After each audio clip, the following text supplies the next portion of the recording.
Le chef d'état-major de l'armée de l'air au camp du détachement de l'armée de l'air à Tombouctou, le général Alou Boyi Diarra, est venu s'enquérir des conditions de travail et soumettre et transmettre les messages d'encouragement de la hiérarchie militaire aux femmes. La boutique Ernest, officiellement inaugurée par le président directeur général de la marque Ernest, Malamine Koné, a aussi animé une conférence de presse au cours de laquelle il a invité les Maliens à rester mobilisés derrière les aigles. Nous sommes heureux de vous compter parmi nous. Bonsoir à vous, merci et bienvenue dans ce journal. D'abord, le Conseil des ministres s'est réuni en session ordinaire ce mercredi 23 mars 2022 dans sa salle de délibération au palais de Koulouba sous la présidence du colonel Assimi Goïta, président de la transition, chef de l'État. Après examen des points inscrits à l'ordre du jour, le Conseil a adopté des projets de texte, procéder à des nominations et entendu des communications. Le contenu de ce communiqué avec vous, Ibrahim Djombele. Bonsoir. Bonsoir, Foussini Tounkouara, mesdames et messieurs. Bonsoir. Au chapitre des mesures législatives et réglementaires. Sur le rapport du ministre de l'Enseignement supérieur, de la Recherche scientifique, le Conseil des ministres a adopté des projets de textes relatifs à la création, à l'organisation et aux modalités de fonctionnement de l'université de Sikasso. B, des projets de textes relatifs à la création, à l'organisation et aux modalités de fonctionnement de l'université de Tombouctou. C, des projets de textes relatifs à la création, à l'organisation et aux modalités de fonctionnement de l'université de Gao. Le Mali a engagé depuis son accession à l'indépendance de nombreuses réformes de l'enseignement en vue d'améliorer la qualité de l'éducation et de disposer des cadres dont le pays avait besoin pour ce plan de développement.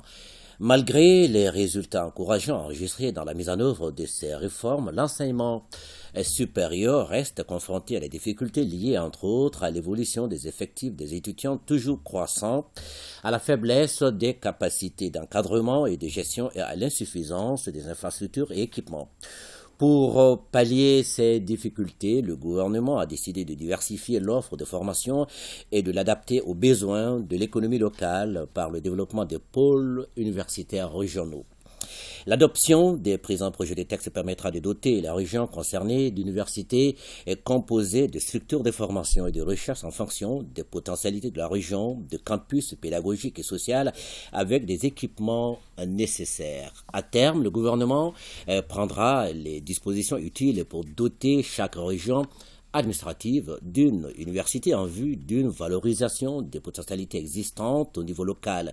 Des missions universitaires seront mises en place à cet effet. Sur le rapport du ministre de la Santé et du Développement social, le Conseil des ministres a adopté un projet de décret fixant les conditions de création et les principes fondamentaux de fonctionnement des centres de santé communautaires. Dans le cadre de l'application de la loi numéro 2049 du 22 juillet 2002, modifiée portant loi d'orientation de la santé, le gouvernement du Mali a adopté le décret numéro 5-299 PRM du 28 juin 2005 fixant les conditions de création et les principes fondamentaux de fonctionnement des centres de santé communautaires. La création des centres de santé communautaires a permis de promouvoir la participation de la communauté locale dans la prise en charge et la gestion des problèmes de santé des populations. En dépit des avancées enregistrées, l'analyse de la situation sanitaire a montré que de nombreuses populations rencontrent encore des difficultés d'accès aux centres de santé communautaires et aux soins de santé en raison, entre autres, de la distance, de l'accessibilité géographique et de la faiblesse de la couverture des populations. La stratégie intitulée « Sous soins essentiels dans la communauté » adoptée par le gouvernement vise pour apporter une solution à ces difficultés en faisant administrer aux populations les soins et services de santé par des agents de santé communautaires.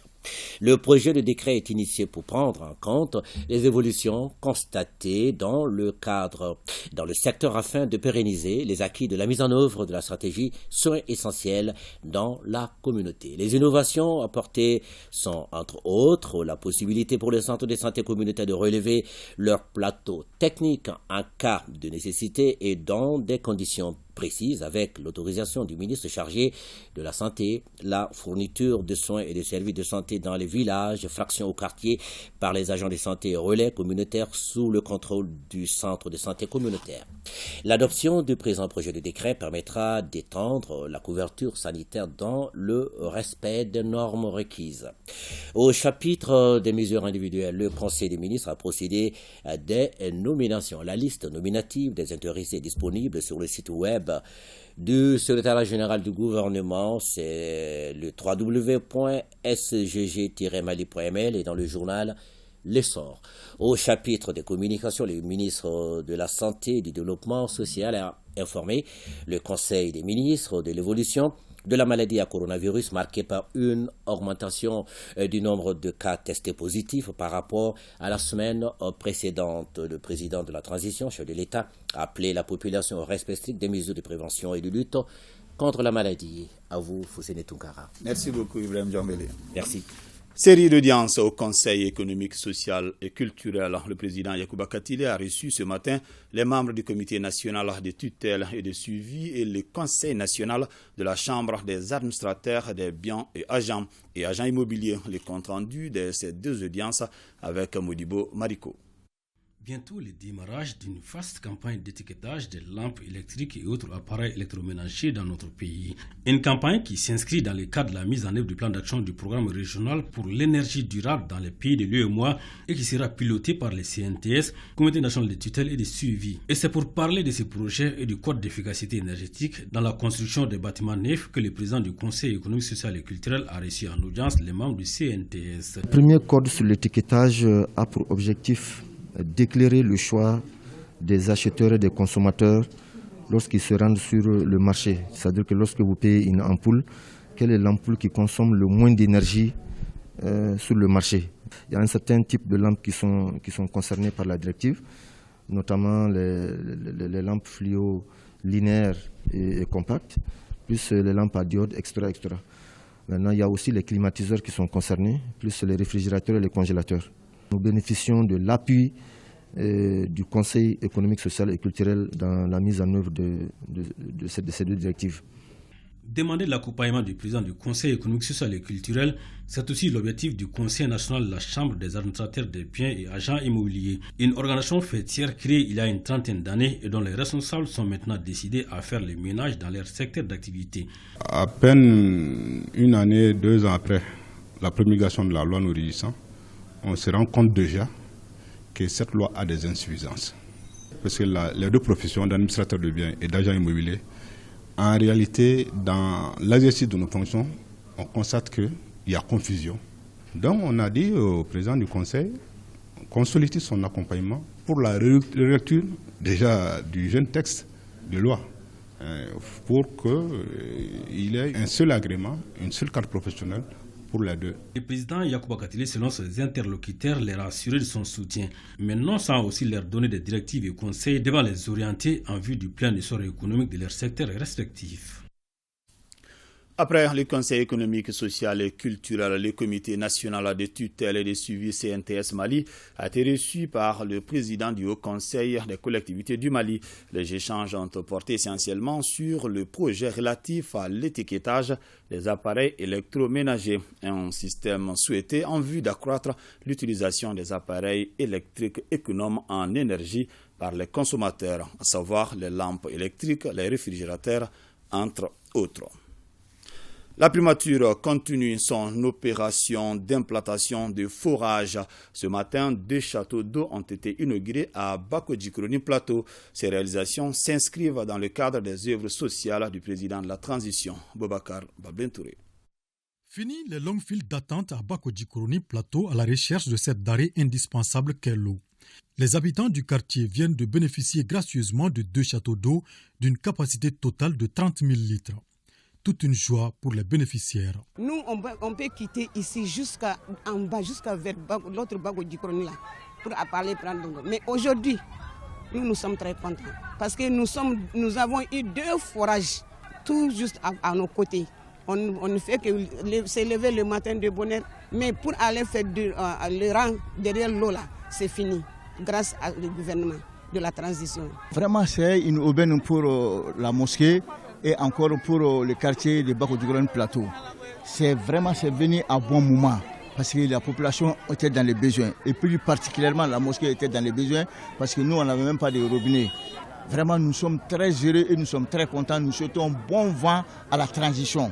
Ces ouvrages ainsi réalisés par la primature s'inscrivent dans le cadre des œuvres sociales du président de la transition en faveur des couches vulnérables. La primature, à travers le Premier ministre Dr Choguel Kokala-Maïga, a répondu à votre appel pour mettre fin à la souffrance des plus démunis en matière de fourniture d'eau potable dans votre quartier. Les 2 forages mettront fin, j'en suis sûr, aux longues heures d'attente de la population devant les bornes fontaines. Et je vous demande d'en prendre soin. La coupure symbolique des rubans a constitué l'un des moments forts de la cérémonie d'inauguration des châteaux de la place publique et de la mosquée de Bako-Djikoroni Plateau. Le chef d'état-major de l'armée de l'air au camp du détachement de l'armée de l'air à Tombouctou, le général Alouboui Diarra, est venu s'enquérir des conditions de travail et de ses hommes et transmettre les messages d'encouragement de la hiérarchie militaire aux femmes. Idrissa Goulou Sissoko. Par cette visite du chef d'état-major de l'armée de l'air, il s'agissait de s'imprégner des conditions de vie et de travail des hommes détachés sur le terrain à Tombouctou. Une occasion d'échanger sur leurs préoccupations en vue d'apporter des solutions et s'assurer de la cohésion et leur engagement dans la réussite des missions à eux confiées. Le général n'a pas manqué de rappeler aux hommes que la victoire sur l'ennemi se fera dans l'unité, la cohésion et la discipline. Il s'agit d'une tournée qui a pour but d'aller voir les hommes, de se rapprocher de la troupe pour comprendre leurs problèmes, échanger avec eux sur les difficultés et les solutions qu'on pourrait y apporter. Le commandement tient à rapprocher les chefs de leurs hommes pour que la mission s'exécute dans les meilleures conditions. L'armée malienne est dans une phase de réarmement moral, physique et matériel et l'armée de l'air prendra toute sa place, rassure le chef d'état-major de l'armée de l'air. Aujourd'hui, le Mali vit une situation difficile et les forces armées maliennes doivent jouer pleinement leur rôle pour relever ce pays, pour le sécuriser et le stabiliser. Pour ce faire, il est important que les valeurs de cohésion, de discipline, de solidarité, d'unité et d'unicité du commandement soient renforcées et que tous ensemble, nous nous donnions la main, sans considération de couleur de béret, sans considération de corps, pour arriver à atteindre les objectifs communs. Des questions d'éclaircissement ont été posées par les hommes sur tous les sujets d'ordre militaire et opérationnel. Enfin, le chef d'état-major de l'armée de l'air a réaffirmé que tout sera mis en œuvre pour défendre le pays et garantir sa souveraineté territoriale. 9e session ordinaire du conseil d'administration de l'autorité pour l'aménagement de Taoussa. De cette session, on retient que l'État s'engage à prendre en charge sur le budget national plus de la moitié du coût des travaux du barrage, soit 66 milliards de francs CFA. Les détails avec Ousmane Diakité. Pour permettre à l'autorité pour l'aménagement du barrage de Taoussa à réussir les activités, ces administrateurs sont réunis à la faveur de leur 9e session du conseil d'administration. Une session au centre de laquelle il est question du projet structurant qui participe largement à l'amélioration des conditions de vie des populations du Mali. Il y a vraiment des marques d'espoir qui se dégagent déjà. Malgré les difficultés, nos partenaires techniques et financiers restent encore engagés et soudés derrière nous. L'État du Mali aussi en a fait un projet phare, structurant, qui pourrait réorganiser la communauté malienne afin qu'on aille vers plus de paix et de sécurité. Donc tous les indicateurs, en fait, tels que ça a été dégagé au niveau du Conseil montrent quand même qu'on est sur la bonne voie. Malgré tout, des résultats encourageants ont été obtenus. Car sur 101 milliards pour le coût total du projet, l'État s'engage à financer sur le budget national 66 milliards de francs CFA. Ce qui fait que le projet du barrage de Taoussa a devant lui de belles perspectives en 2022. Quant à l'année 2022, elle marquera certainement un tournant décisif dans la vie du projet par le démarrage des travaux du barrage et de ses ouvrages annexes et des villages situés sur la carrière et les environs de cette dernière. Toutefois, force est de reconnaître que les sanctions illégales, illégitimes, inhumaines, injustes et injustifiées imposées à notre pays handicapent énormément l'avancée du projet. Sur la table de la présente session, le programme d'activité 2022 et son budget prévisionnel pour rendre effective la réalisation du barrage de Taoussa et ses ouvrages connexes. Première session ordinaire 2022 du Conseil du district de Bamako. Au centre des échanges, le bilan financier 2021 et le contrôle physique du personnel. Adam Koulibaly. À ce conseil du district de Bamako sont invités des maires et des conseillers représentant les différentes mairies des communes. Ils vont durant 5 jours échanger sur les axes majeurs de gestion des affaires administratives et financières du district de l'année écoulée, c'est-à-dire l'année 2021. Occasion pour le maire du district Adama Sangaré de rappeler l'objectif de la rencontre et d'informer sur les ressources de la collectivité. L'examen des comptes de l'exercice est aussi un moment privilégié de communication sur la gestion des ressources financières de notre collectivité. Au 31 décembre 2021, les recettes ont été réalisées à hauteur de 37 119 473 077 francs CFA, soit 47,27%, et les dépenses exécutées à hauteur de 37 311 034 396 francs CFA, soit 47,51% du taux de réalisation. Au centre des débats, il est question d'échanger sur l'identification des travailleurs de la collectivité du district. Identifier physiquement l'ensemble du personnel, déceler les éventuels cas d'absence ou d'abandon de poste aux situations irrégulières, établir une fiche d'identification individuelle pour chaque agent, constituer une base de données à travers un fichier de gestion du personnel, harmoniser le fichier de gestion du personnel avec le fichier de gestion du salaire. Le maire, dans son allocution, n'a pas oublié de souligner les difficultés du moment, difficultés causées par la crise sociopolitique et les sanctions imposées par la CEDEAO et l'UEMOA avec l'embargo sur notre pays. Nous restons avec les collectivités. Le maire de la commune de Kalabankoro vient de réceptionner des nouveaux engins de terrassement et d'assainissement. Ces engins achetés sur fonds propres par la commune ont coûté la somme de 240 millions de francs CFA. La cérémonie de réception était présidée par le ministre de l'administration territoriale et de la décentralisation, Aliou Abdoulaye Touré. À la mairie de Kalabankoro, les élus prônent une gouvernance par l'exemplarité. Ainsi, par cette cérémonie, le maire procède à la réception de 5 camions bennes et d'une pelleteuse achetée sur fonds propres par la commune. L'achat de ces nouveaux engins contribuera à coup sûr de donner un nouveau visage à la commune de Kalabankoro. La cérémonie qui nous réunit aujourd'hui est la réception des engins de terrassement et d'assainissement que la mairie de Kalabankoro a achetés sur fonds propres. Aussi, l'élu communal annonce l'ouverture très prochaine de nouveaux chantiers. L'aménagement du grand marché de Kalabankoro qui a déjà débuté, l'aménagement du marché de Gouana, la construction de nouveaux bureaux du maire, de 10 bureaux dans la mairie de Kalabankoro pour les services de la mairie, une cantine pour les agents de la mairie, une aire de prière, la construction et l'équipement de 36 classes dans les différents villages de la commune rurale de Kalabankoro. Le ministre de l'administration territoriale et de la décentralisation s'est réjoui de cette initiative de la commune de Kalabankoro avant d'inviter les autres communes à emboîter le pas. Cet investissement important que je viens de voir cet après-midi montre à suffisance la performance et l'efficacité du maire de Kalabankoro et de ses collaborateurs. Et j'invite les autres communes de notre République à s'inspirer de cet exemple. L'exemple, en tout cas aujourd'hui, vient d'être donné par la commune de Kalabankoro. Une visite guidée des engins a mis fin à cette cérémonie de réception. Demain, la communauté internationale célèbre la journée mondiale de lutte contre la tuberculose. Investir pour mettre fin à la tuberculose, sauver des vies est le thème retenu pour la journée. Sur le sujet, nous vous proposons un extrait de la déclaration de Madame en charge de la santé, le ministre en charge de la santé. Elle est au micro de Alpha Maïga. La thématique interpelle l'ensemble des intervenants à placer la tuberculose au centre de toutes les préoccupations pour l'atteinte des résultats à l'horizon 2030. La tuberculose demeure la maladie infectieuse la plus meurtrière au monde. Chaque jour, près de 4500 personnes en meurent et environ 30 000 contractent la maladie qui est pourtant évitable et curable aujourd'hui.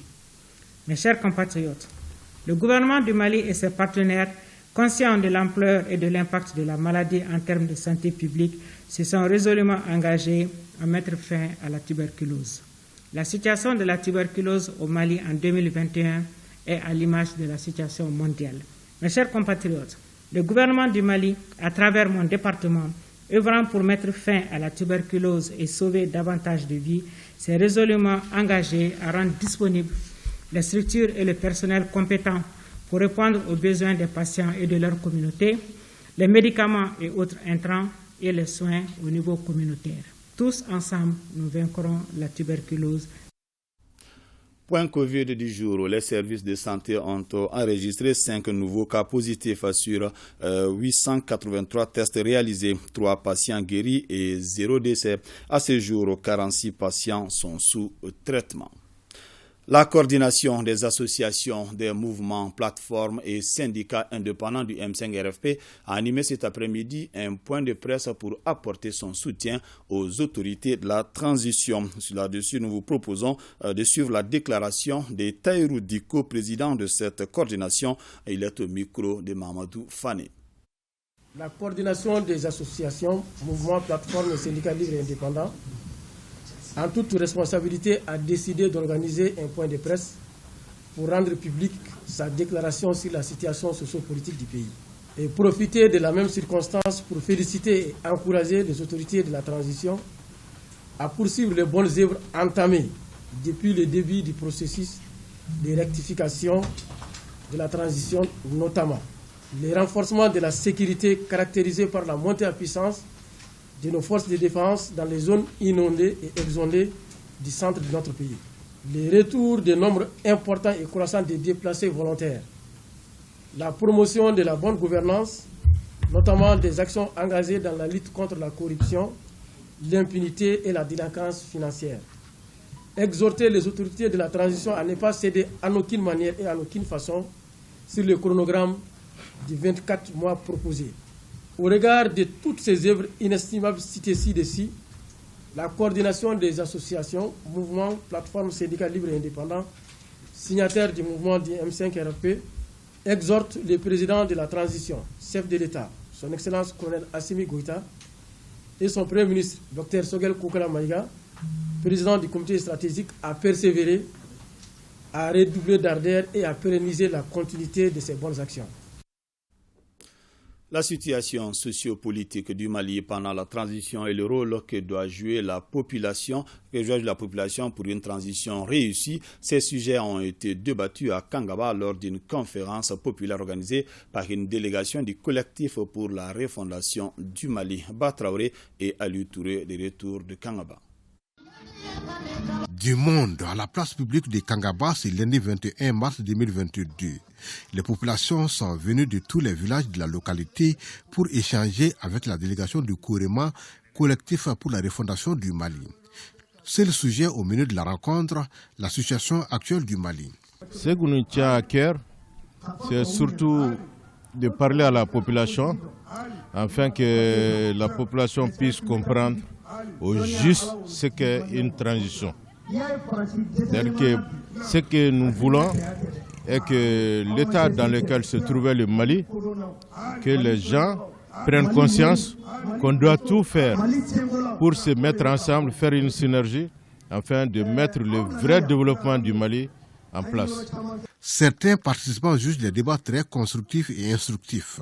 Le message que j'ai surtout retenu au cours de cette matinée de communication est surtout la résistance face à la nouvelle situation que le Mali est en train de vivre.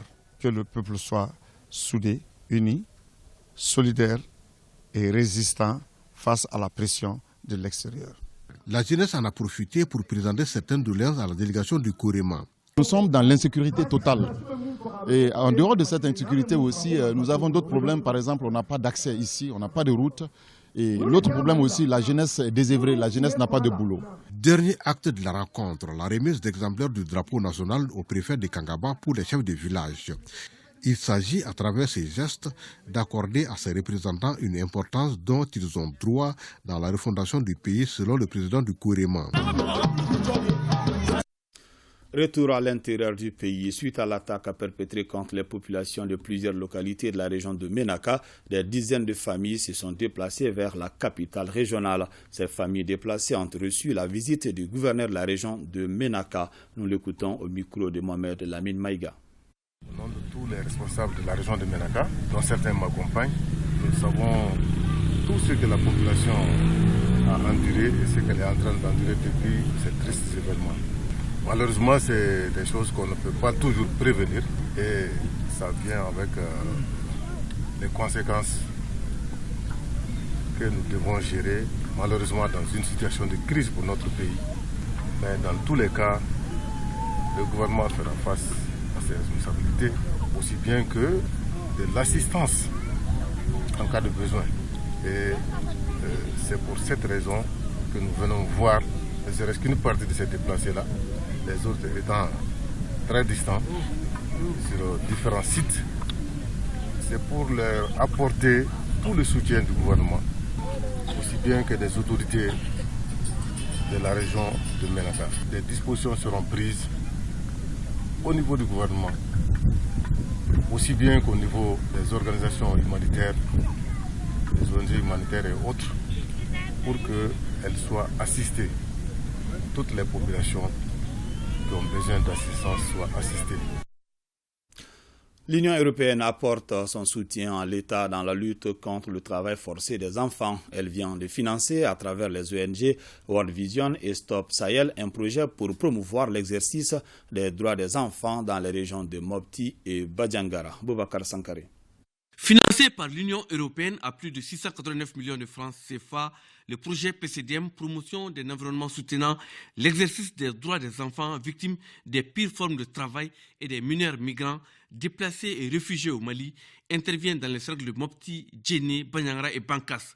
Il est mis en œuvre par les ONG World Vision et Stop Sahel. L'objectif de ce projet est de consolider et renforcer les capacités des acteurs clés qui sont les bénéficiaires de ce projet dans le cadre de la promotion d'un environnement soutenant les droits des enfants et surtout de lutte contre les pires formes de travail des enfants et des migrants et déplacés internes et réfugiés. Plusieurs activités sont prévues pour la mise en œuvre de ce projet. Il s'agit notamment de la mobilisation et la sensibilisation des communautés, la réinsertion scolaire des enfants et la réalisation d'activités génératrices de revenus pour les communautés. Ce projet va beaucoup s'appesantir sur les communautés locales elles-mêmes et les responsabiliser et faire d'elles des acteurs clés de leur changement, des acteurs clés qui vont lutter pour le droit des enfants et surtout la promotion des droits de ces enfants. Votre travail salutaire pour le bien-être des enfants, des personnes déplacées, des migrants, est d'abord un travail d'appui aux initiatives de l'État, puis à nos communautés. Le projet PCDM qui dure 24 mois va toucher à terme 1500 enfants victimes de pires formes de travail, autant de réfugiés, 800 migrants et 2550 déplacés. La boutique Aigle du Mali, officiellement inaugurée par le président directeur général de la marque Ernest Malamine Koné, a aussi animé une conférence de presse au cours de laquelle il a invité les Maliens à rester mobilisés derrière les aigles. Sirakatou Sissé.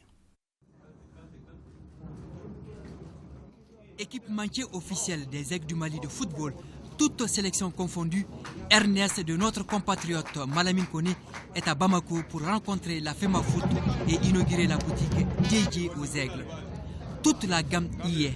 C'était un projet mûrement nourri par le président de la Fédération malienne de football avec le comité exécutif de la Fédération malienne de football que nous avons exposé à notre équipementier Ernest qui a adhéré au projet. Et nous avons investi beaucoup dans cette boutique pour mettre les produits de notre équipementier à disposition du grand public. Pas seulement les maillots, c'est tous les produits avec lesquels les Aigles du Mali jouent. Au niveau de la boutique officielle, vous avez les bons produits, vous avez les produits officiels et vous avez les produits originaux. Partenaire de la FEMA Foot depuis 2005, Ernest est toujours aux côtés du Mali.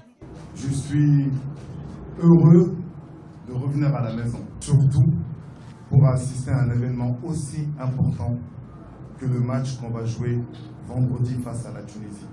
C'est une occasion, c'est une opportunité, c'est une chance que de pouvoir se qualifier pour la Coupe du Monde 2022 au Qatar.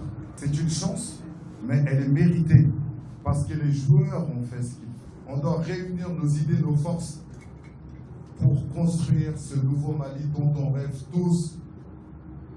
Recevoir le premier responsable de la marque Ernest fortifie le cadre de collaboration entre les deux parties. Nous sommes très satisfaits de le recevoir ici chez lui et de lui dire que le partenariat qu'on a créé entre sa société et la Fédération malienne de football puisse s'envoler et atteindre des dimensions extraordinaires. La mobilisation du peuple derrière les aigles du Mali donnera sans nul doute des ailes supplémentaires dans l'optique de la qualification pour la Coupe du Monde au Qatar en novembre et décembre prochains. Et les Aigles du Mali jouent ce vendredi contre la Tunisie à 17h au stade du 26 mars au compte des barrages aller des éliminatoires du Mondial Qatar 2022. Les préparatifs vont bon train pour ce match capital. Écoutons les sélectionneurs Mohamed Magasouba au micro d'Abdul Karim Kaba. Nous sommes à un tournant décisif de notre football. Je crois que les uns et les autres ont appréhendé la hauteur de l'événement et je suis convaincu que les enfants ils seront dans les meilleures dispositions tactiques, mentales, physiques, techniques, etc. pour pouvoir donner satisfaction. C'est vrai que ça va être des matchs très difficiles parce que chaque nation veut être aujourd'hui au Qatar. Donc il ne faut pas s'attendre à des explications faciles. Ça va être des matchs extrêmement difficiles, mais ce qui compte, c'est le résultat final. Le groupe est au beau fixe. Nous avons toujours dit que le nouvel état d'esprit veut que chaque fils du pays, quand il est appelé, chaque fils du pays doit venir servir son pays. Et ceux qui ne sont pas appelés doivent être dans le même état d'esprit parce que le Mali, c'est pour nous tous et nous devons tout faire pour que ce Mali de demain que nous voulons forger à partir d'aujourd'hui soit fait dès maintenant. Sur un autre plan, plus de 7 700 000 francs CFA, c'est la somme collectée lors de la 7e édition de la nuit de l'association Philanthropie. Cette somme a été remise à l'association Sourire Ensemble pour la prise en charge de plus d'une trentaine de personnes souffrant du bec de lièvre. Ousmane Diakité. 7 761 500 francs CFA, c'est le montant d'un chèque géant remis à l'association Sourire Ensemble par l'association Philanthropie.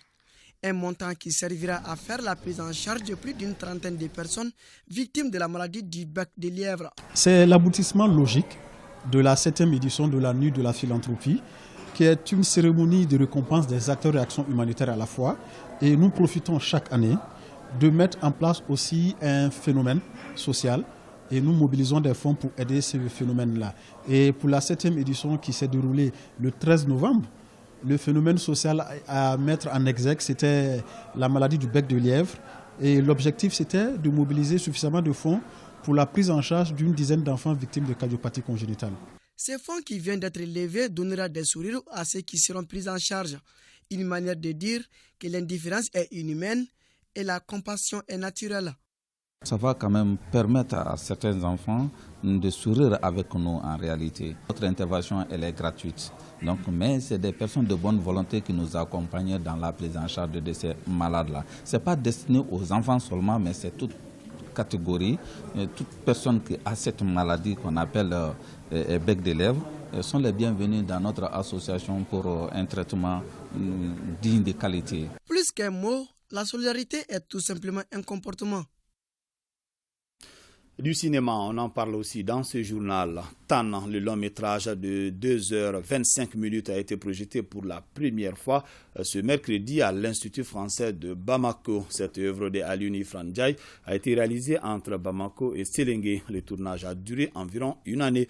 Les sujets abordés ont trait au vivre ensemble, la citoyenneté, entre autres. Awama Kamara et Moussa Togo.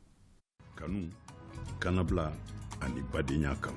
Tan, ce film de 2h30 environ se veut le miroir de la société malienne. Le réalisateur met en scène le vivre ensemble, la citoyenneté, la cohésion sociale, la coexistence pacifique entre les religions musulmanes, chrétiennes et animistes, avec en filigrane l'amour. Un amour presque impossible entre Maître Alassane Diallo et Maître Zeyna Diabaté, tous avocats à cause d'une différence physique et le handicap. Par finir, les deux se rejoignent. Une véritable leçon à tirer. Là, ça fait partie de nos sensibilisations pour montrer aux uns et aux autres que nous sommes les mêmes, même si nous avons une petite taille, même si nous sommes bossus. Des gens qui ont des tares dans la société sont rejetés au second plan. Donc, le film de Alun là est venu au bon moment. Parti de Sirakoro où le premier coup de clap a été donné en passant par Bamako et Séléngué, le réalisateur Aluni Frandiaï exprime son sentiment pour le Mali dont il rêve. C'est pourquoi une bonne partie du film a été réalisée à Séléngué, une ville où les citoyens vivent en parfaite harmonie tout en respectant les règles de la société. Ce bel exemple de cohabitation doit être contagieux pour les autres localités du Mali. Aujourd'hui, on a constaté que la majeure partie des Maliens définit son présent par le passé seulement. Donc il est temps, il est urgent que nous réinventons le récit du nouveau Mali. Tan est le fruit d'un travail homogène, un mélange de styles entre des acteurs de l'ancienne et de la nouvelle génération. Chacune expose les tares de la société dans un style qui lui est propre. Et ça a été une fiction qui a été financée par le Mali et ses amis. Il est temps que nous donnons un contenu à la Forêt Fondation et que la Fondation cesse d'être un simple slogan. Les cinéphiles venus nombreux se reconnaissent dans cette œuvre. Ils ont aussi leur message à faire passer. Ce que moi je retiens, c'est un message d'espoir. J'ai vu le Mali croire dans ce film parce que les trucs sont bien conçus. Le film est bien ficelé. Les acteurs sont fantastique. Ce film est magnifique parce qu'il touche un peu à tous les maux de la société actuelle au fait. Et j'ai trouvé ça très bien de pouvoir parler de la relation déjà religieuse entre les différentes communautés, de parler de l'handicap et du mariage. Enfin, une belle histoire à découvrir. On a essayé quand même de faire taire des tabous ou certaines réalités de notre... Par exemple, quand on sait que M. Diabaté, qui appartient au clan des griots, est chanté par un autre griot. Et ça, c'est étonnant. D'une grande tendresse, Tan donne de l'espoir. Espoir pour un nouveau Mali. Ce Mali chanté et vanté par tous, qui a aujourd'hui besoin de l'accompagnement de tous. Le film Tan sera projeté devant le public ce samedi 26 mars au Centre international des conférences de Bamako. Durant 3 jours, les adeptes du Cheikh Ousmane Aïdara Dikalapo ont répondu présent à la 29e édition du Ziara à Amdalaï. Ces fidèles ont formulé des bénédictions pour un Mali apaisé où il fait bon vivre. Boubacar Kanouté. Cette 29e édition de la Ziara du Cheikh Ousmane Kalapo a été un grand rendez-vous de la spiritualité. Ces adeptes sont venus de plusieurs pays limitrophes pour rendre un hommage mérité à ce grand érudit. À travers la lecture du Saint-Coran, du Zikr, il était l'une des figures majeures de la religion musulmane. Né en 1929 et décédé en 1993 avec 41 ans comme imam. Il est l'initiateur de la traduction de la 2e partie du sermon de vendredi en langue nationale pour les fidèles. Il a écrit plus d'une trentaine de livres sur la religion, sur les droits musulmans. Parmi ses œuvres, il y a Boukiatul Muslimiya, Tabid al-Akhami et j'en passe. Il était l'un des auteurs africains le plus prolifique en langue arabe, avec plusieurs livres. Il défendait l'islam pacifique tiré du courant malikite. Ceux qui ont côtoyé l'homme retiennent de lui un grand visionnaire. Il y a eu beaucoup d'érudits dans ce pays, mais rares ceux qui ont laissé des œuvres. Donc lui, il a eu à écrire des livres pour encore mieux, non seulement expliquer le Coran, c'est-à-dire à travers ses tafsirs et d'autres livres de la législation islamique. Donc à ce sens, je retiens un homme saint, engagé sur le chantier d'Allah. Et aussi le sens de sa modestie et surtout son assistance aux pauvres. sa contribution fut remarquable pour le rayonnement de l'islam. Cette annonce avant de vous dire au revoir. Le 6 mars dernier, Badiangara a renoué avec une vieille tradition. Il s'agit de l'intronisation du Ogon de la ville. La cérémonie était couplée à l'intronisation du chef de village de Badiangara. Le RTM vous propose un magazine sur cet événement de grande portée culturelle ce soir après l'émission Guelekan, une réalisation de Cheikh Omar Sangaré. C'est donc la fin de ce journal. Merci de l'avoir suivi. Que le bon Dieu nous protège.